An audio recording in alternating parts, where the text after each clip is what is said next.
Hello, शुरू करें। ये पंखा ठीक है, चल रहा है।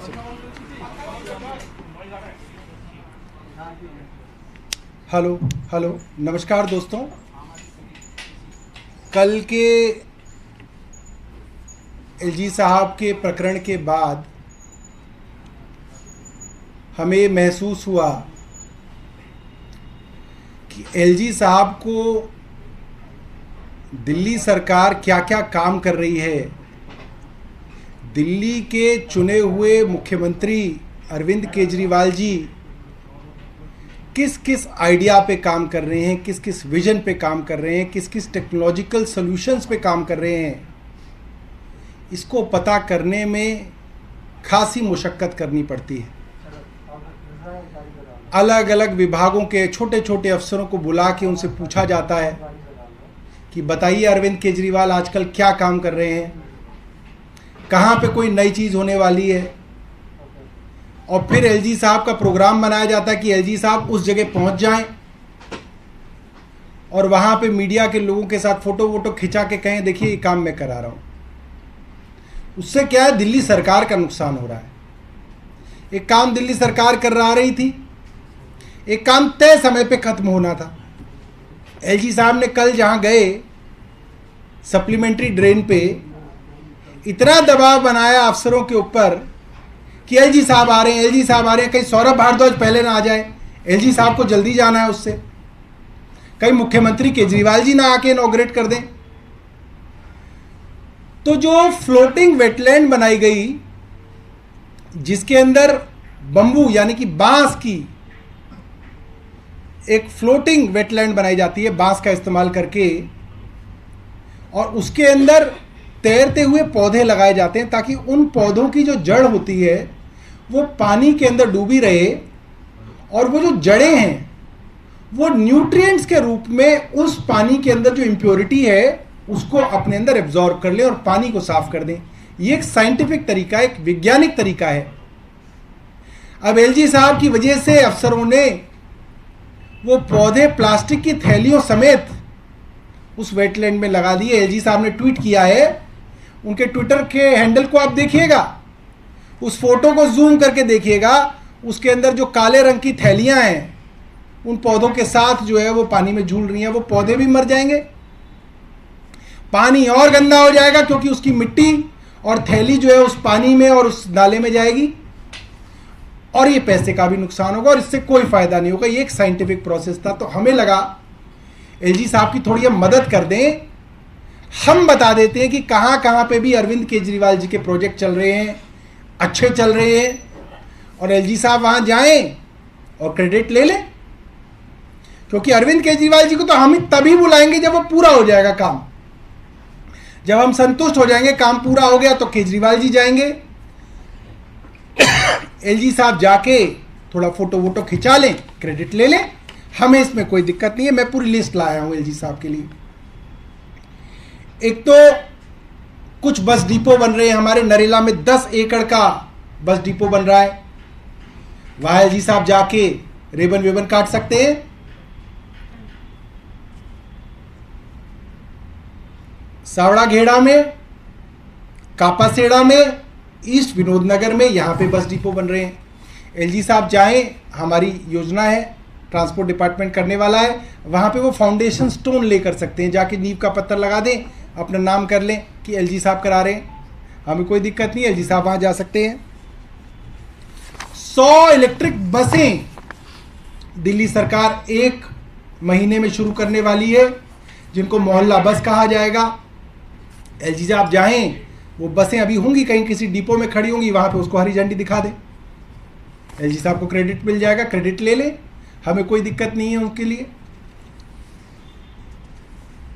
करीब 20 मोहल्ला क्लिनिक हमारे तैयार हैं अलग अलग इलाकों में, बवाना में, आदि में। एलजी साहब जाएं, वहाँ पे फीता काट दें, क्योंकि हो सकता है अरविंद केजरीवाल जी कुछ दिनों बाद वहाँ पे फीता काटने जाएं, तो एलजी साहब पहले ही जाके वहाँ पे फीता काट दें। फिर मुझे आतिशी से पता चला है, मैं एलजी साहब के विषय में बता दूं, आतिशी से मुझे पता चला है कि वो आईपी यूनिवर्सिटी के पूर्वी दिल्ली के कैंपस के अंदर जाने वाली हैं, और मैं समय भी बता सकता हूँ, वो बृहस्पतिवार को जा रही हैं। तो आज सोमवार है, तो एलजी साहब चाहें तो मंगल बुध में ये काम कर दें, तो फिर आतिशी क्या करेंगी? फिर तो एलजी साहब के नाम हो जाएगा वो कैंपस। एलजी साहब मंगल बुध में वहां पे जाके वो क्रेडिट जो है पूरे कैंपस का ले सकते हैं। इसके अलावा एलजी साहब और कई जगह हैं जहां पे जाके वो क्रेडिट ले पाएंगे। कोंडली के अंदर घड़ौली में एक स्कूल बिल्डिंग बन रही है, 100 कमरे बने हैं, वहां पे एलजी साहब जा सकते हैं। मुझे पता चला अभी आतिशी के पास समय नहीं है, तो वो कई हफ्ते तक वहां जा नहीं पाएंगी। तो अगर एलजी साहब पहले पहुंच जाएंगे तो उनकी फोटोज बिल्डिंग के साथ छप जाएगी और दिल्ली की जनता को लगेगा कि एलजी साहब ने वो स्कूल की बिल्डिंग बनवाई है। मुख्यमंत्री जी से समय मांगा गया है जोगाबाई सर्वोदय स्कूल के लिए, और दिल्ली टेक्निकल यूनिवर्सिटी के 2 ब्लॉक्स बन के तैयार है, मुख्यमंत्री जी जा नहीं पा रहे हैं। इनॉग्रेशन का समय मांगा हुआ है। तो अगर मुख्यमंत्री जी के इनॉग्रेशन से पहले किसी दिन चुपचाप एलजी साहब एजुकेशन डिपार्टमेंट के अफसरों को बुला ले और वहां हो आए, तो लोगों को यह लगेगा कि डीटीयू के 2 ब्लॉक जो है वो एलजी साहब ने बनाए और एलजी साहब इसका क्रेडिट ले ले। ये तो बहुत आसान काम है क्रेडिट लेना। आपको जाके फोटो ही तो खिंचाना है, वहां पे खिंचाना है, टोपी वोपी पहनना है इंजीनियर वाला। क्योंकि देखिए, आप इंजीनियरिंग प्रोजेक्ट में जाएंगे, आप इंजीनियरिंग की डिग्री को माने या ना माने, मगर इंजीनियर की जगह टोपी जो है इंजीनियर वाली सफेद रंग की वो जरूर लगाते हैं। एलजी साहब भी लगाते हैं, मैंने देखा, क्योंकि अच्छा महसूस होता है। ऐसा लगता है सब इंजीनियर्स के बीच में हम भी इंजीनियर हैं। तो वो टोपी वोपी लगाएं और वहां चले जाएं और कहें कि देखो ये जो डीटीयू का कैंपस है वो हम बनवा रहे हैं। इसी तरीके से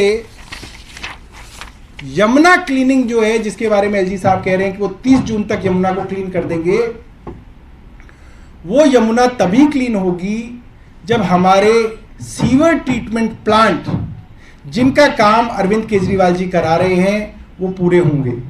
और उनके पास लिस्ट नहीं होगी, क्योंकि उनके दिमाग में नहीं आई होगी बात। उनको लग रहा होगा कि सिर्फ नाला साफ करने से ही यमुना ठीक हो जाएगी। ऐसा नहीं है। जब तक सीवर ट्रीटमेंट प्लांट अपनी पूरी कैपेसिटी में काम नहीं करेंगे, तब तक यमुना ठीक नहीं होगी, तो क्रेडिट मिल ही नहीं पाएगा। मैं आपको बताता हूं कि कहां कहां पे सीवर ट्रीटमेंट प्लांट हमारे बन रहे हैं। हम उनकी कैपेसिटी बढ़ा रहे हैं और उनकी क्वालिटी को इंप्रूव कर रहे हैं। पप्पन कला में और निलोठी में हमारे एसटीपी प्लांट बन रहे हैं 598 करोड़ की लागत से।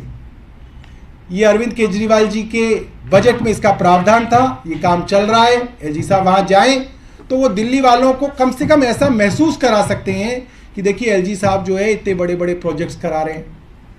इसके अलावा नजफगढ़ में केशवपुर 1, केशवपुर 2, केशवपुर 3, यहां पे काम चल रहा है 567 करोड़ रुपए का, और ये काम दिसंबर 2023 तक कंप्लीट होना है। तो एलजी साहब यहां जा सकते हैं, इसका क्रेडिट ले सकते हैं।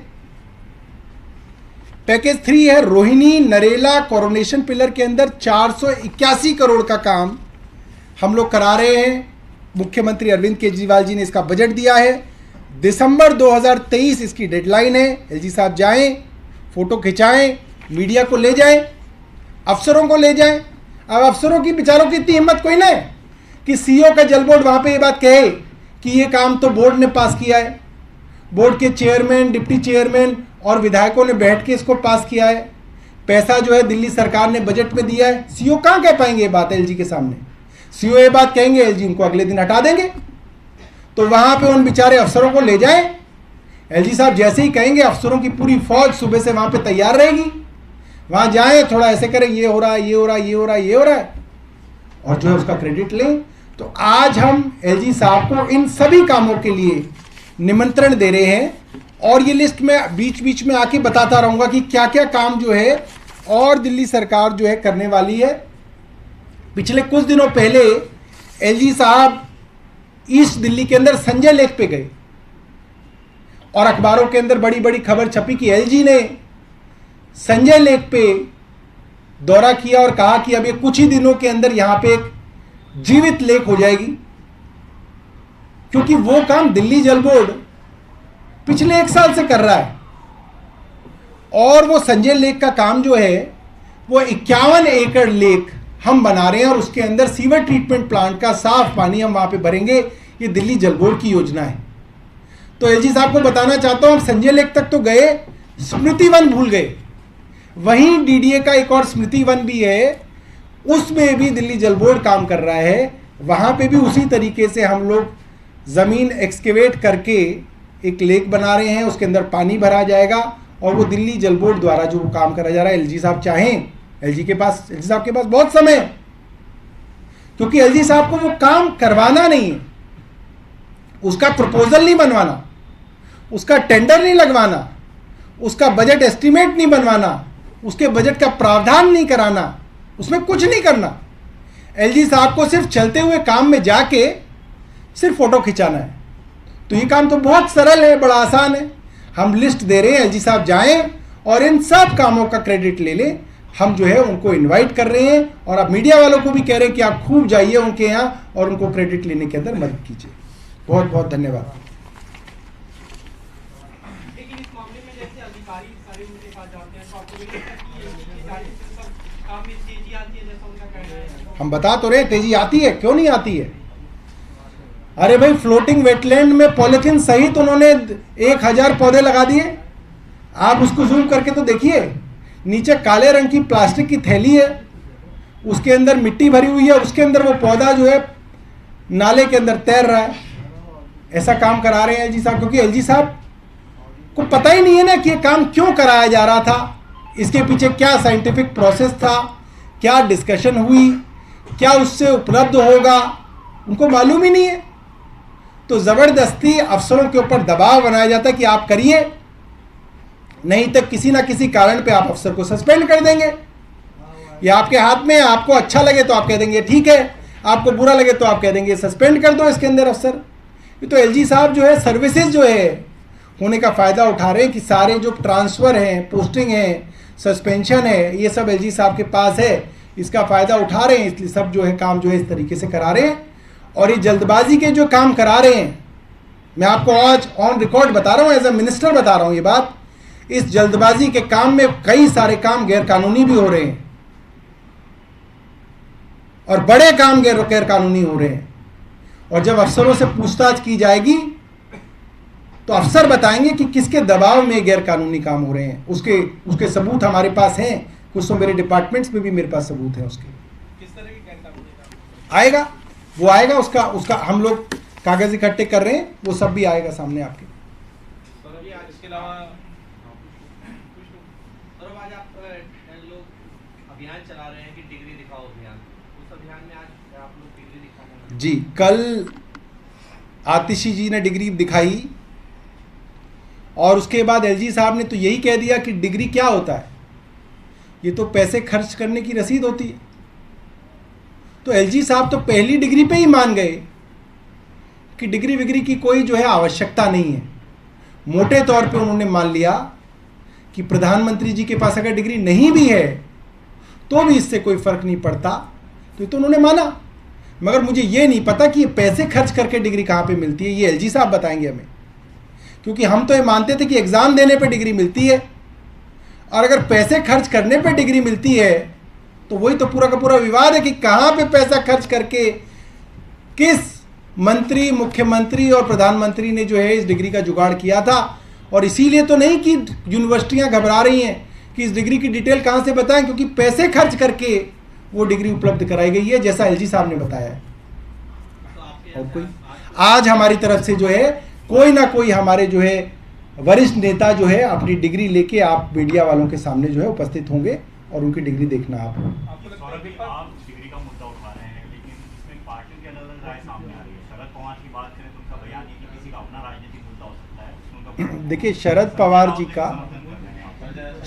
पवार जी का बयान मैंने पढ़ा और उन्होंने क्या कहा। उन्होंने कहा कि आज देश में सबसे बड़े मुद्दे क्या हैं, महंगाई है, बेरोजगारी है, गरीबी है, किसानों के मुद्दे हैं। वो ये बात ठीक कह रहे हैं। ये इतने बड़े बड़े मुद्दे इसीलिए हैं क्योंकि इन मुद्दों को हल करने वाला जो हमारा नेता है, जो हमारे प्रधानमंत्री हैं, आज उनकी योग्यता के ऊपर संदेह उठाया जा रहा है। आज उनकी योग्यता के ऊपर प्रश्न लगाया जा रहा है कि क्या प्रधानमंत्री जी की डिग्री असली है, ये संदेह उठाया जा रहा है। और इसीलिए आज देश के अंदर ये बड़ी बड़ी समस्याएं जो हैं वो खत्म नहीं हो रही हैं। तो हम पवार जी की बात की भी इज्जत करते हैं और इन्हीं समस्याओं के समाधान का शोध जो है हम सब लोग कर रहे हैं। सर, इसके अलावा स्वास्थ्य विभाग अलर्ट पर है। आने वाले दिनों में आपने कहा कोरोना के मामले बढ़ सकते हैं, तो क्या रिपोर्ट कह रही है उसके बारे में बता दें। जो केंद्रीय स्वास्थ्य मंत्री जी के साथ पिछले शुक्रवार को सभी राज्यों के स्वास्थ्य मंत्रियों की बैठक हुई, उसमें कोरोना के एक वेरिएंट के बारे में चर्चा हुई, XBB.1.16, जो कि सबसे ज़्यादा प्रचलित वेरिएंट है, जिसके बारे में वहाँ पे जो मौजूद एक्सपर्ट्स थे उन्होंने बताया कि ये सीवियर नहीं है और इससे घबराने की, चिंता करने की ज़रूरत नहीं है। हम लोग दिल्ली के अंदर हर एक पॉजिटिव केस की जीनोम सीक्वेंसिंग करा रहे हैं और लगातार दिख रहे हैं कि कोई ऐसा वेरिएंट ना आ जाए जो सीवियर हो सकता है। अभी तक की जीनोम सीक्वेंसिंग के रिजल्ट्स में मोटे तौर पे ये वेरिएंट या इसी के सब वेरिएंट जो है वो दिल्ली में प्रचलित लग रहे हैं, जिनसे एक सामान्य स्वस्थ आदमी को जो है चिंता करने की ज़रूरत नहीं है। मगर अगर कोई लोग इस तरीके के सिम्टम दिखाते हैं, जैसे कि अगर ज़ुकाम है, खांसी है, बुखार है, तो मैं उनको एक स्वास्थ्य मंत्री की तरफ से एक राय दूंगा कि आप अपने घर में रहें, आप अपने आप को आइसोलेट रखें, आप पब्लिक प्लेसेस में ना जाएं, मेट्रो बस आदि में आप ना जाएं, और अगर फिर भी आपको निकलने की आवश्यकता हो तो आप मास्क का प्रयोग ज़रूर करें, क्योंकि ये चीज़ फैलती बहुत है। अगर आप लोग प्रिकॉशन रखेंगे तो ये फैलेगा कम, धीरे फैलेगा। तो आने वाले दिनों में बढ़ सकते हैं क्या? जिस तरीके का वायरस का ट्रेंड रहता है, ये वायरस के मामले बढ़ते हैं, फिर प्लेटो करते हैं, फिर धीरे धीरे कम होते हैं। अभी दिल्ली बढ़त पे है। कई राज्यों ने मास्क को भीड़ भाड़ वाले इलाकों में मैंडेटरी कर दिया है, क्या दिल्ली में ऐसा कोई विचार है आप लोगों का? हमने सेंट्रल गवर्नमेंट से पूछा था, उस मीटिंग में भी पूछा था, और हमने उनको कहा है कि हम आपके द्वारा दी गई एडवाइजरी को 100% एज अ स्टेट फॉलो करेंगे, क्योंकि सेंटर के ज़्यादातर अधिकारी दिल्ली में ही बैठते हैं, दिल्ली को अधिक मॉनिटरिंग भी करते हैं, उनके पास ज़्यादा संसाधन है। हमने उनसे कहा जैसे ही आपको इस चीज़ की ज़रूरत महसूस हो आप हमें बताइए, हम तुरंत जो है उन प्रिकॉशंस को इम्प्लीमेंट कर देंगे।